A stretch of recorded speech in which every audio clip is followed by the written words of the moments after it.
જો આ તમે ટનલ જોઈ શકો છો. હવે આવ્યા પછી આ નાસ્તો રહ્યો ને, આ નાસ્તો ખાલી 100 રૂપિયાનો છે. હેલો મિત્રો, તો બધાને હર હર મહાદેવ, જય શ્રી રામ, જય દ્વારકાધીશ. તો શુભ સવાર. કેમ છો મિત્રો? મજામાં? તો બધા મિત્રો હું પણ મજામાં છું. તો ચલો મિત્રો, આજે આપણા નવા દિવસની શરૂઆત કરીએ. આજે અમારે ગુજરાત યાત્રાનો કમ્પ્લીટ થઈ ગયો છે, 28મો દિવસ. અને હાલ અમે અત્યારે છીએ તો મિત્રો હાલ અમે છીએ ભગવતીનગર, અને અમને આ રોકાવા આવ્યા હતા. મિલિટરી કેમ્પે પણ કહે છે ને કે અહીંયા હજુ મિલિટરી કેમ્પની કોઈ સુવિધા ચાલુ થઈ નથી, એટલે અમે રોકાયા હતા મંદિરે. તો તમે ચલો મંદિરે સરસ બતાવી દઉં કે જ્યાં અમે રોકાયા હતા. તો જો આવું કંઈક જગ્યા છે, આ જગ્યાએ અમે રોકાયા હતા. અમને એન્ડમાં તો ના પાડી હતી અમને, પણ પછી વ્યવસ્થા એક લોકલ ભાઈએ કરી આલી, તો સરસ રાતે રોકાવાની જગ્યા થઈ ગઈ હતી. અને હવે અમે નીકળી રહ્યા છીએ અમારી યાત્રા તરફ આગળ. તો જો અમારી સાયકલો કમ્પ્લીટ અમે તૈયાર કરી દીધી છે. તો બસ દિનેશભાઈ એમની સાયકલ કમ્પ્લીટ કરી રહ્યા છે, તો કરી નાખી અને પછી નીકળીએ ભગવતીનગરથી. અમારે જવાનું છે ઉધમનગર. ઉધમનગર અહીંથી થાય છે 68, એટલે કે 67 કિલોમીટર જેવું થાય છે. તો જોઈએ છીએ આજે કેટલા કિલોમીટર કાપીએ છીએ, ક્યાં રહીએ છીએ. બસ તો કન્ટિન્યુ, કારણ કે અત્યારમાં સવારમાં જ વરસાદ આવી ગયો છે. જો હાલ હજુ વરસાદ, આમ તો વાતાવરણ તમે જોઈ શકો છો, વરસાદી વાતાવરણ છે. સવારમાં જ વરસાદ આવી ગયો હતો, એટલે થોડા મોડા નીકળ્યા છીએ. તો ચલો નીકળીએ આગળ કન્ટિન્યુ. સવારમાં જ મિત્રો અમે નીકળી ગયા છીએ, અને વરસાદી વાતાવરણ છે. જો એકદમ ઠંડુ, સવારમાં વરસાદ આવી ગયો છે. જો સવારમાં વરસાદ આવી ગયો. દિનેશભાઈ પાછળ આજે તો સવારમાં આમ જો વાતાવરણ પણ તમે જોઈ શકો છો, સવારમાં જ વરસાદ આવી ગયો. એટલે ધીરે ધીરે આગળ વધી રહ્યા છીએ ઉધમનગર તરફ. ભગવતીનગરમાં છીએ હાલ. ઉધમનગર 67 કિલોમીટર બતાવે છે. જઈએ છીએ આગળ. સવારમાં તો ગામનો નજારો ભગવતીનગરનો. મિત્રો આજે તો એવી જગ્યાએ છે ને, અસલ આમ મજાની. સવારમાં વરસાદ પડ્યો અને અમે જઈ રહ્યા હતા, તો જો આમ જંગલ, પહાડી એરિયા તમે જો ખાલી. It was nice to meet you. It's beautiful. તમે ખાલી જંગલ જો.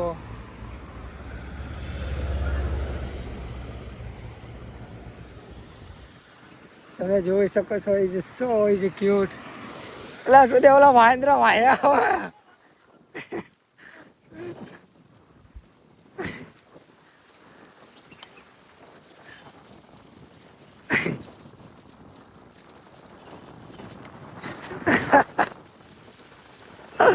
વાંદરા વાયા પડી ગયા હતા એની માને.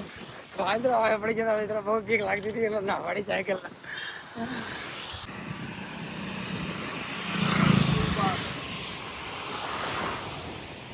સુરત દાદા મસ્ત મજાના ઉગી ગયા. અને જો હા તમે વ્યૂ સવારનો જોઈ શકો છો.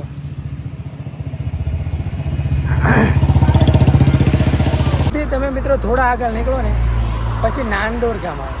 તો આ નાનડોર અમે પહોંચી ગયા છીએ. જો નાનડોરનો નજારો કંઈક આવો છે.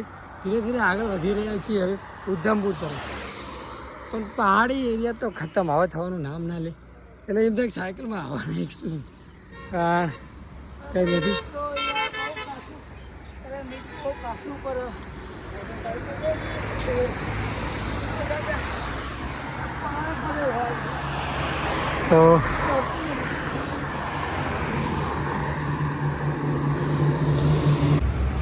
તો આ ખાનપુર છે.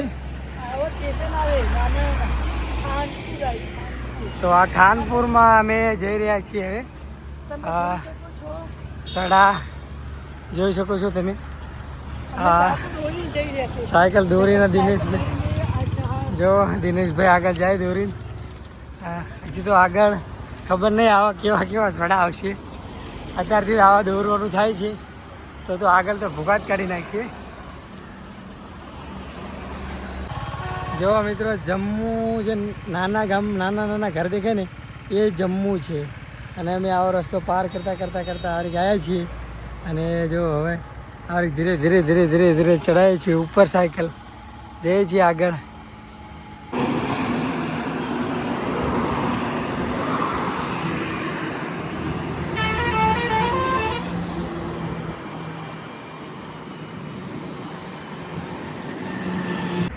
તો મિત્રો હાલ 9:11 થઈ ગઈ છે. અને આજે પહાડ એવા આવે છે ને એટલે દુકાનો પણ ઓછી આવે છે, એટલે વચ્ચેથી લઈ લીધો નાસ્તો થોડોક. અને જો પહાડી એરિયામાં નાસ્તો કરી રહ્યા છીએ, આ દુકાન ઉપર બેઠા છીએ, થોડો નાસ્તો હલકો કરી રહ્યા, કારણ કે સાયકલ ચલાવી પહાડમાં એટલે ખતરનાક, પેટ ખાલી હોય કે ના હાલે, એટલે થોડો નાસ્તો કરી લઈએ હળો. અને પછી જઈએ. આજે 30 કિલોમીટર જેવું અંતર કાપવાની ગણતરી છે અમારી. આગળ એક પંજાબનો કેમ્પ છે એવું કીધું એક સાહેબ, તો આજે અહીંયા જ અમારે નાઇટ રહેવાનો પ્રોગ્રામ છે. કારણ કે મિત્રો આ કાલની નાઇટ મચ્છર બહુ કહી રહ્યો તો ઊંઘ મેં આવે અને વરસાદનું બધું હતું ને એટલે ઊંઘ જ ના થાય આપણે. આપણું પ્લાન એ રોકવાનું છે. તો બસ ચલો, હજી તો પહાડ ખરા ખરા હવે બાકી છે, આ કાઢશે અમારા એકદમ. તો તમે આ જોઈ શકો છો ને, આ પાણી થોડું થોડું પડે છે. આ પાણી પહાડમાંથી આવે છે, પહાડમાંથી. અને પહાડનું પાણી જડીબુટ્ટીવાળું હોય એટલે આ પાણી પીવાની આમ અલગ જ મજા આવે છે. એટલે આમ બહુ જ મજા આવે. પાણી આગળ કરતું હતું ને તો મને એમ થયું કે લાઈવ પાણી પી લઉં, અને પાણી પીધું, બહુ જ મજા આવી. મસ્ત મજાનું પાણી છે, સરસ પાણી, એકદમ મીઠું પાણી વરસાદનું છે. અને જો આટલું આટલું પાણી પડે છે, બહુ જ મજા આવી, બહુ મસ્ત લાગ્યું પાણી પીને. અતિ આનંદ થયો, થોડો થાક ઉતરી ગયો, કારણ કે સાયકલ ચડતી જ નહીં મિત્રો. ધક્કો મારી મારીને હું મારો મિત્ર દિનેશ ચડાવીએ છીએ. ઢાળ જ એવા આવે, સડા એવા આવે, બધું એવું આવે ને ખતરનાક આવે છે. બસ હજુ તો તમને ખરા ખરા પહાડ, ખરા ખરા સડા ને ખરા ખરા ઢાળ તો બતાવવાના બાકી છે. જઈએ છીએ. આજે તો લાગતું નથી કે બહુ અંતર કપા, જોઈએ છે કેટલું કપે છે, અંદાજે 30-40 કપે, એટલે બહુ છે.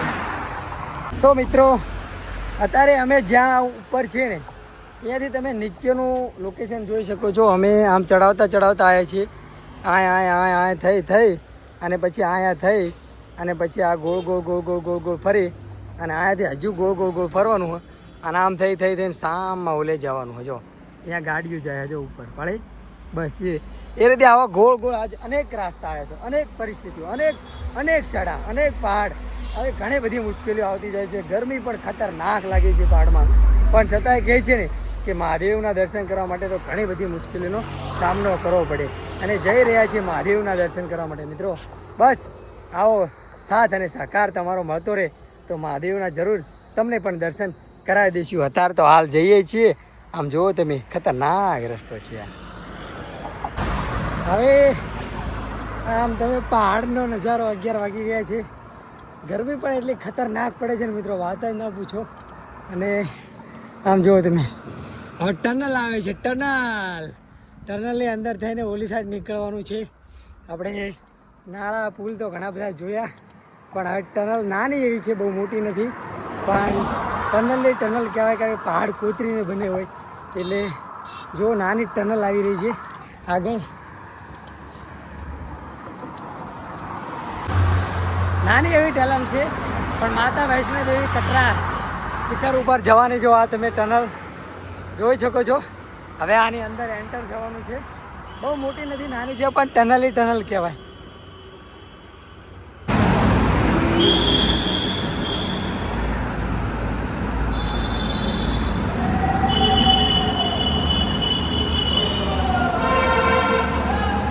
ફાઇનલી આપણે ટનલની બહાર આવી ગયા છીએ.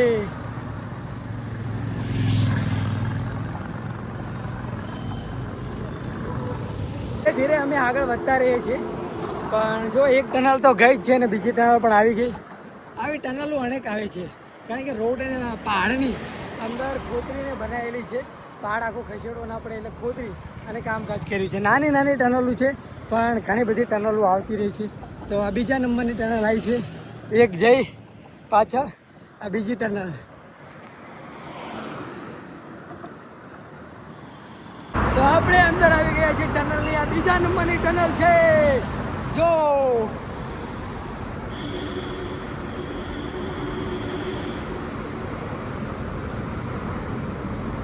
અંદર તો જબરું ઠંડુ લાગે છે. હો, ઠંડુ.